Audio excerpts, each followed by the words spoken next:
신석기 시대랑 고려 시대, 그다음에 조선 후기, 네, 대동법 이렇게 해서 세 가지를 뽑아봤는데요. 네. 우리가 한국사 시험을 처음 딱 봤을 때 우리를 방긋 웃으며 맞이해주는 문제는 바로 유물입니다. 맞아요. 그렇죠. 걔네 올맹이가 나오던가, 유문이. 토기가 나오던가, 네. 안 그러면 검이 나오든가, 셋 중 하나죠. 작년에 구석기가 나왔어요. 올해는 무조건 구석기 신석기. 나올 것 같진 않아요. 또 신석기네요. 그랬을 때 가장 많이 나오는 게 신석기예요. 네, 그래서 신석기 아니면 청동기 둘 중 하나인데 저는 과감하게 신석기 한번 밀어보겠습니다. 네. 빗살무늬 토기가 딱 띄워지면서 그렇죠. 어느 시대일까요? 다음 중 이 시대에 이 우물이 처음 만들어진 시대에 대한 설명으로 옳은 것을 하면서 이제 1번, 뭐 움집에서 살았다. 뭐 이런 식으로 이제 정답이 나오겠죠. 그다음에 두 번째, 고려 시대에는 여태까지 수능에서 잘 안 나왔는데 모의평가나 이런 데서는 틈틈이 나와주면서 나도 나올 수 있지 뭐 이런 식으로 이제 찔러줬었던 주제가 바로 고려의 대외관계입니다. 그래서 저는 과감하게 서희, 윤관 요 두 개 또 애들이 헷갈리거든요. 요즘 지금 한국 사회에서 가장 문제가 되는 게 외교 문제거든요. 외교 정책. 외교. 학생들한테 이거 나올 수 그거 쓰겠네. 외교 요즘 중요하죠. 시대랑 약간 네. 그래 연결해가지고. 그래서 고려시대 찍어봤고요. 마지막에 세 번째, 조선후기 세제 개편에 있어서 대동법입니다.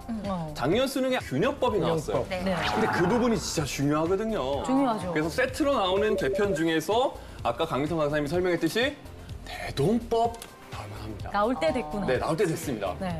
요거 지금 김주로 선생님이 갖고 온 거 딱 비교해보니까 작년에 안 나오고 올해 나올 것이다 지금 이런 거 같아요, 그죠? 예. 반복하는 일은 별로 없습니다. 중요한 거를 네. 연계해서 나온다. 그렇죠. 중요한 사건을. 그렇죠. 자, 그러면 반주원 전문가께서 뽑아오신 수능 쪽집게 과외 한번 들어보도록 하겠습니다. 네. 제가 뽑은 세 가지 키워드는요. 조선 후기 사회 변동, 그리고 발해 관련 문제, 그리고 역사 속 한류 예술인과 같은 문화사 문제 세 가지를 뽑았는데요. 조선 후기 사회 변동 전반을 묻는 문제가 있습니다. 그 문제들은 항상 어떻게 출제가 되냐면요. 사회적으로 보면 신분제도가 무너지고 있다. 네. 그리고 경제적으로 보면 말씀하신 대로 대동법을 비롯해서 각종 변화가 일어나고 지금 현대 우리가 말하고 있는 자본주의적인 것들이 이미 그때 자생적으로 근대화되어서 우리 스스로 안에서 다 용서숨쳐서 만들고 있었다. 그리고 문화적으로는 서민문화라는 것이 대두되면서 드디어 일반 대중이 이제 문화의 주인공으로 전면에 부각이 됐다. 이런 것들이 주요하게 한 4개 정도로 나오고요. 항상 뭐가 하나 섞이냐면 이렇게 굉장히 분위기가 좋았는데 그럼 왜 우리는 스스로 근대화에 성공하지 못했을까? 정치가 말아먹어서.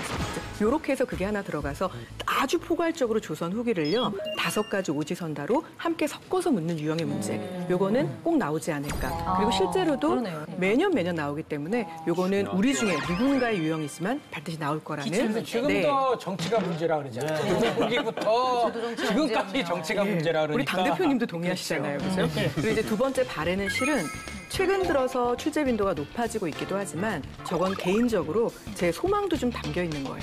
한 번쯤은 나와줬습니다. 성격이 좋아졌구나. 그것도 있고요. 네. 왜냐하면 올해 이 미국 대통령께서 참 독특하게도 그래요. 그냥 우리가 중국 땅의 일부라는 둥 이런 얘기를 했잖아요. 그래서 열받더라고요. 우리 절대 중국 땅의 일부가 아니고 심지어 우리 역사 속에는 그 대단하다는 중국과 대등하거나 그 이상이었던 시절도 참으로 많았다. 그리고 그들이 지금은 자기의 땅이라고 주장하는 지역 가운데 일부는 분명 우리 땅이었다라는 걸 출제위원들이 좀 내준다면 학생들도 시험 때문에라도 알게 될 거 아니에요. 맞아요. 실은 역사에는 그런 순기능도 있는 거거든요. 저 지금 박살 돋았어요. 제 트럼프가 바람이 본방 들어있는 가야 돼요.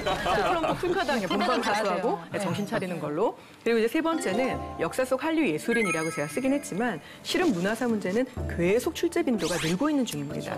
특히 이제 한능검이라고 해서 한국사 능력 검정 시험이 올 칼라로 출제가 되면서요. 정말 많은 문화재 문제가 수능과도 이제 연동을 하기 시작했거든요.